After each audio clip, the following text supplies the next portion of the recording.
Just before we get started with this video, I do want to say that it's brought to you by me, or rather another channel that I do called Business Plays. It's about business, but it's actually interesting.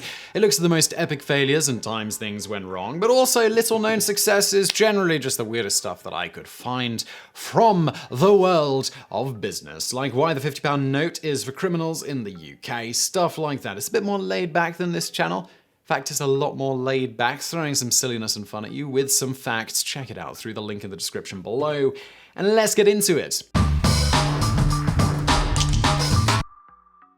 In 1795, Napoleon Bonaparte was having problems with his supply lines. Specifically, they were too long for the food preservation methods available at the time, making it difficult to adequately supply his troops with needed food. Thus, he offered a 12,000 franc prize for anyone who invented a preservation method that would allow his army's food to remain unspoiled during its long journey to the troops' stomachs. Enter Nicolas Appert, who in 1810 won the prize for his method of keeping food fresh by sterilization. Although he didn't understand exactly why it worked, Appert found that food stayed fresh for long periods of time if you could seal it tightly in a container, in his case a glass jar, and then heat it up. Later that year, an inventor, Peter Durand, received a patent from King George III for the world's first can made from iron and tin.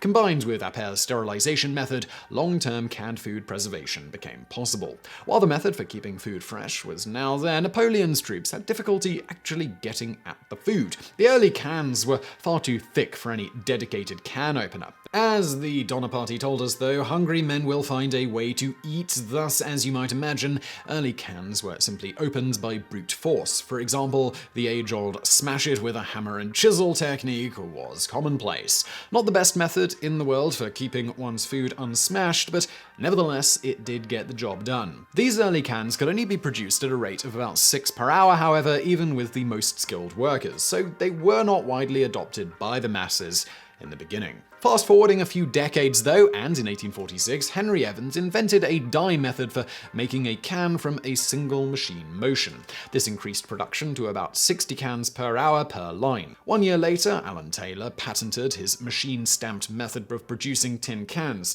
As these methods were perfected, allowing for thinner and more rapidly produced cans, this new form of food storage began to be more widely used, and because of how thin the containers themselves were becoming, it became possible to produce a dedicated and practical tool for opening them. The first such tool popped up in 1858, almost half a century after the can itself was invented, when Ezra Warner patented the first dedicated can opener. This design became known as a bayonet and sickle type can opener. It worked by puncturing the can with the bayonet portion, and then the sickle portion would remove the lid. However, this opener left extremely rough edges, and so it didn't catch on long term. Another early design was one in 1866 that was made by J. Austerholt. His patented design combined the opener and the can in one. Specifically, it was a tin that came with its own key opener. This is similar to the kinds that you still see sardines packed in today. The can opener that most of us still use a version of today was invented in 1870 by William Lyman.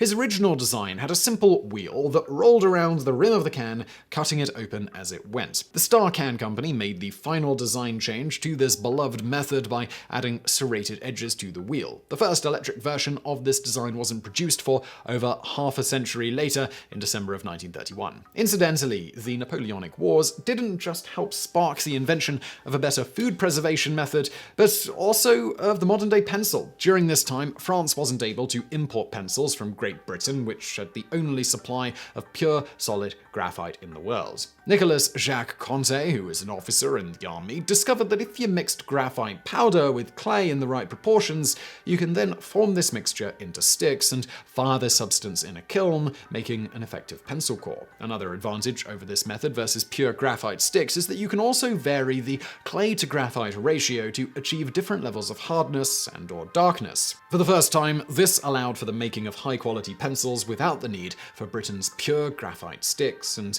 it was also relatively cheap. This also is more or less exactly how pencil cores are made to this very day. Moving on from there, we have the often lamented by food purists, margarine. Margarine derives its name from a discovery in a chemist's lab in France in 1813. Scientist Michel Eugène Chevreul uncovered a new fatty acid that he decided to call acide margarique. His discovery consisted of shiny pearl-like deposits, so margarite seemed like an apt name as it is the Greek word for pearly. Several decades later, Napoleon III was pondering the fact that not only the poor people of his empire, but also his armed forces could certainly use an affordable substitute for butter, so he offered a reward to anyone clever enough to come up with a suitable, cheap replacement. A chemist called Hippolyte Marjorine rose to the occasion, inventing a substance he dubbed oleomargarine, which was later shortened to margarine. By 1869, Marjorine had patented the process for creating margarine that had won him Napoleon's prize. His oleomargarine was comprised primarily of beef tallow, salt, sulfate of soda, gastric juices of a pig, and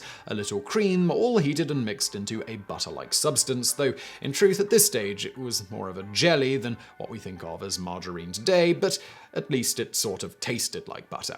Despite winning the prize, the product never really took off. Marjorine sold the patent to a Dutch outfit called Jurgens in 1871, which spawned Unilever, still the leading manufacturer of margarine to this very day. This company improved upon Marjorine's technique and created an international market for margarine, building factories in Germany, Norway, Austria, Sweden, Denmark, and England. The Dutch businessmen also realized that if they were hoping to sell their product as a butter substitute, it would be helpful for margarine to look as much like butter as possible. Besides improvements in texture, they also had to fix the color. You see, margarine is naturally white, thus they began dyeing it slightly yellow to match the faint yellowish tinge that butter naturally has. Of course, today many butter makers also dye their butter to make it a much deeper yellow than it is naturally, as this is what people have come to expect, among other reasons. You can see our video on why cheddar is yellow and milk is white for more on that. In any event, the war between butter and margarine had begun, as Mark Twain recorded overhearing from a businessman around the turn of the century on a riverboat trip in Cincinnati. "Why, we are turning out oleomargarine now by the thousands of tons, and we can sell it so dirt cheap that the whole country has got to take it. Can't get around it, you see. Butter don't stand any show. There ain't any chance for competition."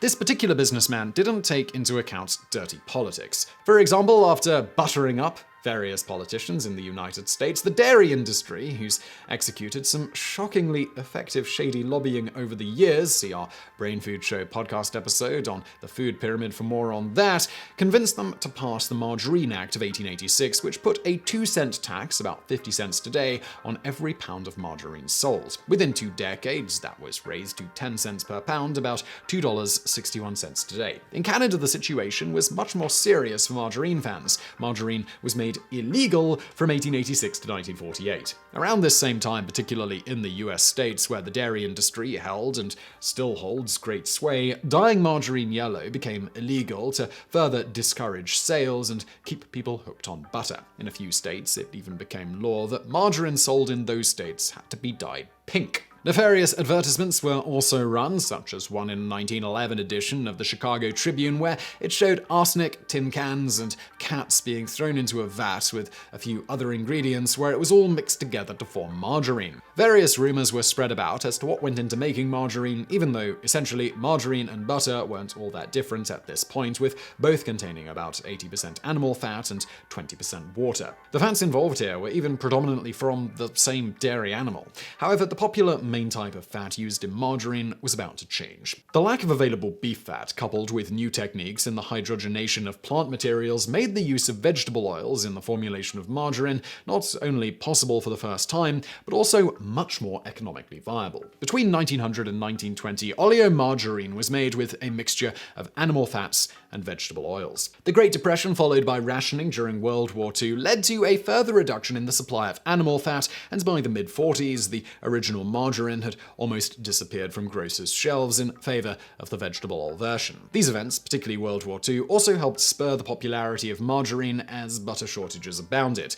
By 1950, this surge in popularity resulted in the old extreme tax on margarine predominantly going away, for the first time since the beginning, putting margarine on a level playing field with butter. There was still the coloring issue for a few years longer, though. From the beginning, the margarine manufacturers retaliated by packaging their product complete with a packet of yellow dye included. The intent was for the margarine to be placed in a bowl and mixed with a spoon by the consumer. The downside to this was that the final results were often uneven and could end up as light or dark yellow, or even yellow and white striped. Another method of dyeing the family margarine entailed placing a capsule inside a plastic package of margarine. The package was then needed to distribute the dye, a job usually given to one of the lucky children of the household. In the mid-1950s, like the heavy taxation that was removed a few years before, the artificial colouring laws were done away with and margarine could be sold in pretty butter-like hues once again. Since then, many efforts have been made to progressively make margarine more healthy, such as introducing healthier fats and nixing the trans fats that used to be prevalent in the substance. There have also been improvements in the flavour to get things even more butter-like. So while the modern versions bear little resemblance to the original oleomargarine, other than usually containing approximately the same amount of fats and water, we still do call it margarine. And if you're wondering what became of Hippolyte Mage-Morier, aside from the prize he won from Emperor Napoleon III, he didn't really profit from his invention. The poor guy died, well, poor, in 1880. Easy come, easy go. And now for a bonus fact. The Easy Open aluminium can top was invented by Emmy Fraise in 1963, which drastically increased the use of cans for beer and carbonated soft drinks. Before this, canned soda and beer was opened with a triangle tool that would puncture the top of the can. So I really hope you found that video interesting. If you did, please do hit that thumbs up button below. Do not forget to subscribe for brand new videos every day of the week. Also, check out that other channel I mentioned at the beginning, Business Blaze. There is a link below, and thank you for watching.